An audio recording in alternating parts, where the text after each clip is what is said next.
გმობთ, როცა გინდათ ღილაკს მაშინ თუ გინდა გართობის მიზნითაც დააწეკით, მაგრამ პირველად ერთხელ გართობეთ კი გაერთობით მოვლენ, მაგრამ მეორე თუ დააწეკით, უკვე მერე ფული გადახდა მოგიწევთ. ბატონო დავით, ეხლა ნახე, ხო ვილაპარაკეთ ეგა და მოყოლის ხო ჯობია ის რა ქვია, ნანახი. მოდი გავააქტიუროთ, ჩვენა გვაქვს ერთი დაწოლა, იმისი რა ქვია, უფასო, მე თონაც გამოწერილი მაქვს და ხო, კიდე რა შეგიძლიათ?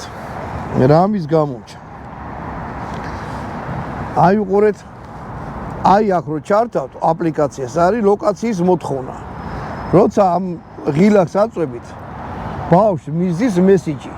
სად ახარ? ჩამიგდე შენი ადგილი. ბავშვი ღილაკს დააწვევა და პირდაპირ გაჩვენებს სად არის.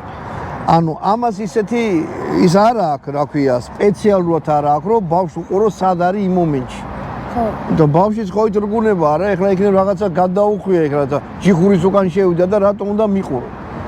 მაგრამ მამა სად ახარ და შვილო სად ახარ და აი აქა ვარ და რამე არ უნდა, უბრალოდ აწვევით იმას მესიჯი მიდის, თიც მიარტყავს და მეგობრებშიც რო იყოს, ეხლა არ გაბანძდება რა, აგერ ბებია მირეკავს, მამა მირეკავს და რაღაც. ვაშკაცი კაცი ხო ხარ? ხო გაგიტყდება ვიღაცა რო აი სად ახარ შვილო, ხო მეც გირეკავ ხოლმე რა ვაგვიანე.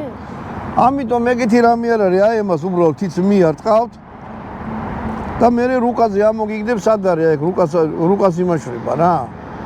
აი ეხლა მე და ბატონმა დავითმა გამოძახებას ვაპირებთ, აი ესეთი ღილაკი აქვს, ეხლა ბატონი დავითი ამ ღილაკს თიც დაადებს და დაბლა ჩამოასრიალებს და წავიდა უკვე გამოძახება